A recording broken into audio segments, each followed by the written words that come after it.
నమస్తే, welcome to Telugu రాజ్యం. ప్రస్తుతం మనతో పాటు ఉన్నారు ప్రొడ్యూసర్, అనలిస్ట్ నట్టికుమార్ గారు ఉన్నారు. సార్ నమస్తే. ఏపీలో కూటమి ప్రభుత్వం నిన్నటితో ఏర్పడి 1 year అయిన నేపథ్యంలో అటు ప్రధాన ప్రతిపక్షం వైసీపీ నిన్నటితో వెన్నుపోటు దినం అని చెప్పేసి కూడా నిన్న ఒక ప్రోగ్రామ్ కండక్ట్ చేసింది. ఆ ప్రోగ్రామ్కి జగన్ దూరం అయ్యారు, బెంగళూరు ప్యాలెస్లో ఉన్నట్టు కూడా వార్తలు వస్తున్న పరిస్థితి.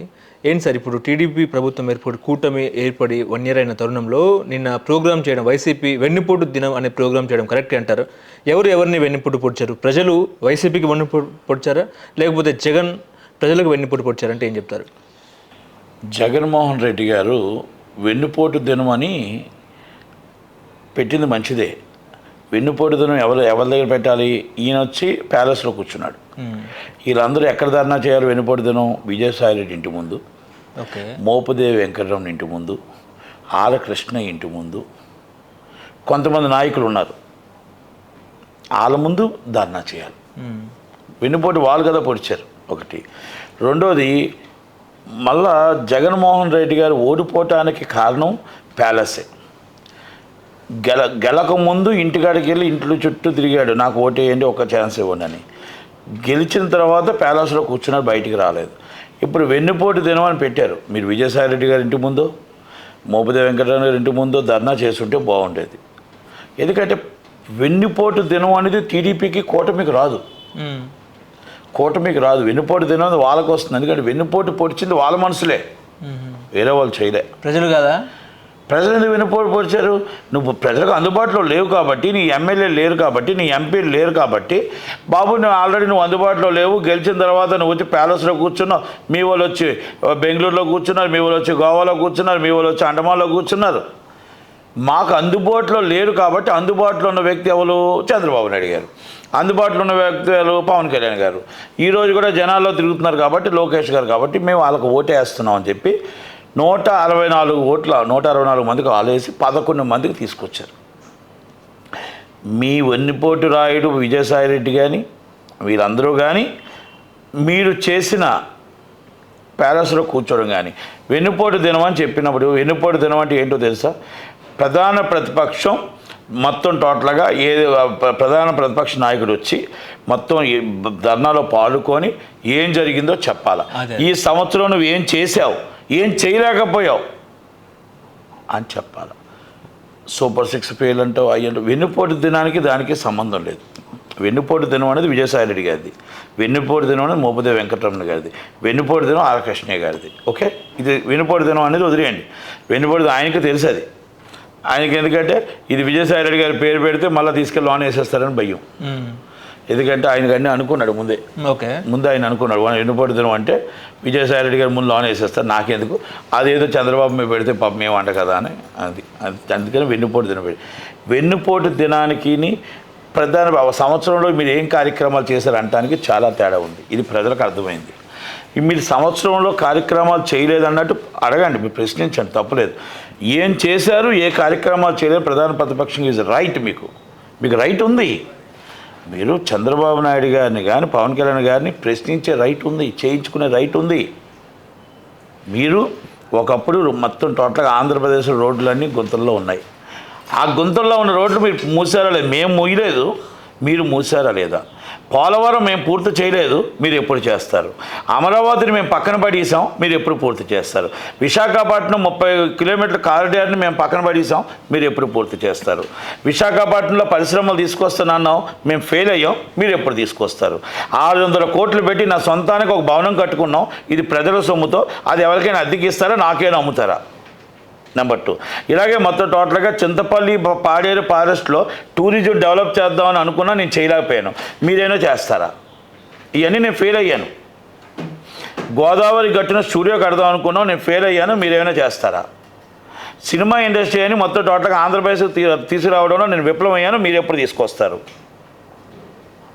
మీ తిరుపతి కొండ మీద నేను చేసిన అరాచకాలని అవన్నీ మీరు పసిగట్టి ఎంక్వైరీ చేశారు, మీరు కరెక్ట్గా మీరైనా రన్ చేయగలుగుతారా? అంటే ఇవన్నీ మేము చేసిన తప్పులే, మేము చేసిన పాపాలే, దాన్ని మీరు ఎప్పుడు సర్దిద్దుతారు అని అడగడం తప్పలేదు. అంతే కదా. మీరు 5 సంవత్సరాలు అమరావతి ముట్టుకోలేదు, మీరు 5 సంవత్సరాలు సినిమా పరిశ్రమ ముట్టుకోలేదు, ఆ తిట్లు రాయడం ఓన్లీ ఆ ఎఫ్డీసీ చైర్మన్గా పోసాని కృష్ణమూర్తిని వాళ్ళని పెట్టుకున్నారు. కానీ మరి అవి అడగటానికి వెన్నుపోటు దినం ఏంటి? వెన్నుపోటు దినం అంటే అర్థం అది కాదు. అంటే ప్రజలు మోసం చేశారు. ఇప్పుడు ఏ రాష్ట్రంలో అయినా సరే రాజకీయ నాయకుడు ప్రజల్ని మోసం చేస్తారు. రాజకీయ నాయకుడు ప్రజలు మోసం చేస్తాడు. ప్రజలు రాజకీయ నాయకుడిని ఎప్పుడూ మోసం చేయరు. ప్రజలు నమ్మి ఓటేస్తారు. ప్రజలు నమ్మి ఓటేసేటప్పుడు తెలుగు రాష్ట్రాల్లో అట్లా జరగలేదు కదండి. ఎలా జరగలేదు? ఏం జరిగింది? ఏం జరిగింది? ప్రజలు కేసీఆర్ని మోసం చేశారు. ప్రజలు కేసీఆర్ని మోసం చేయలే. ప్రజలు కేసీఆర్ని దళిత ముఖ్యమంత్రి అని కేసీఆర్ మోసం చేశాడు. ఆల్రెడీ మీకు ఇదిగో 3 ఎకరాల పొలం అని కేసీఆర్ మోసం చేశాడు. ఇదిగో ఇంత మొత్తం టోటల్గా 2 బెడ్రూమ్ ఇల్లులని మొత్తం కట్టినవన్నీ అక్కడే పెట్టి ఆయన కార్యకర్తలకు ఇచ్చుకున్నాడు. అలాగే మీకు ఇదిగో అదిగో అని చెప్పేసి దళిత బంధు అన్నాడు, ఇంకోటి అన్నాడు, అది అన్నాడు, ఇది అన్నాడు, మొత్తం టోటల్గా ఏమీ ఇప్పుడైతే ఈరోజు మాటల్లోనే పెట్టాడో, మాటల్లో చెప్పాడో. ఆయన ఆల్రెడీ ఫామ్ హౌస్ వదిలి ఆయన రాలేదు, ప్యాలెస్ వదిలి ఈయన రాలేదు. కొడుకు తండ్రి అంటే నా కొడుకు కంటే ఎక్కువ ఆయన అంటాడు, తండ్రి కంటే ఎక్కువ సమానుడు అని ఆయన అంటాడు. కనుక ఇద్దరు కలిపి ప్యాలెస్ వదలలేదు, ఒకరు ఫామ్ హౌస్ వదలలేదు. కానీ అమ్మఒడి ఎక్కడ, నవరత్నాలు ఎక్కడ, రైతు నేస్తం ఎక్కడ, వైఎస్ఆర్ నేస్తం ఎక్కడ, ఇవన్నీ కూడా జగన్ చెప్పాడు కదా. ఎవరికి? ప్రజలకి. నేను ఇచ్చిన పథకాలు ఓట్ బ్యాంక్ ఇచ్చిన పథకాలని వాళ్ళు ఇవ్వలేదా, ఇచ్చారనేది అడగాలి. ఇది వెన్నుపోటు దినం కాదు. అడగాలి, ప్రశ్నించాలి. నేను ప్రశ్నించొద్దని అనగట్లేదు.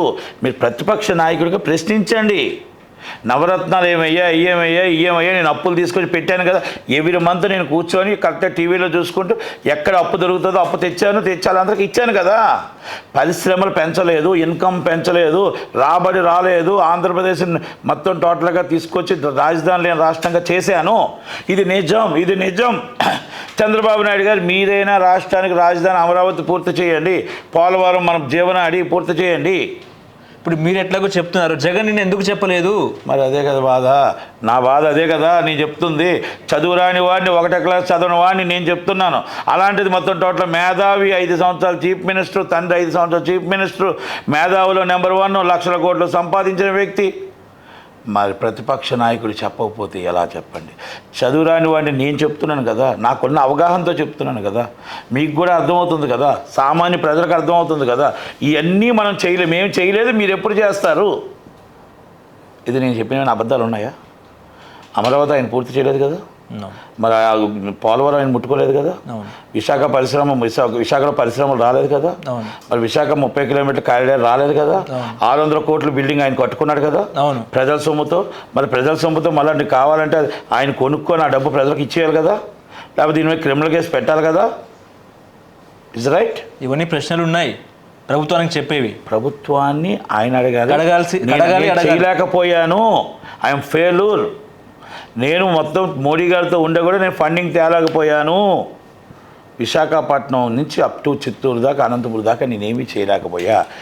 వైన్స్లు నా సొంతంగా వైన్స్లు పెట్టి నేను ఓన్లీ నాకు ఒక్కడికే సంపాదన చేసుకున్నాను తప్ప ఇది ప్రజలకు సంపాదన కాదు. ఓకే, చెప్పండి. ఇంకోటి ఆ లెటర్ కదా మీరు అంటున్నారు, మాట్లాడితే బెల్ట్ షాపులు ఉన్నాయి, అది చెప్పండి. ఇప్పుడు చెప్పుతేనే తెలుస్తుంది చంద్రబాబు నాయుడు గారికి. సార్ మీరు వైన్స్లు పెట్టారు, బాగానే ఉంది, గవర్నమెంట్కి వచ్చేది ఒక షాప్ అయితే 50 షాపులు అనాథరైజ్డ్గా డబ్బు వెళ్ళిపోతుంది. అవన్నీ మీరు చెప్పాలి ప్రతిపక్షంగా. ఇస్ రైట్ మీకు ఉంది. మీకు గవర్నమెంట్ ఎంత ఉందో మీకు కూడా అంతే బాధ్యత ఉంది. జగన్మోహన్ రెడ్డి గారు నేను తప్పు పట్టట్లా. వెన్నుపోటు దినం అని పెట్టకుండా ప్రశ్నించే దినంగా పెట్టి మీ ప్రశ్నలు సందిద్దుంటే వాళ్ళు ఏమైనా తప్పు చేస్తుంటే దాన్ని సర్దిద్దుకుంటారు.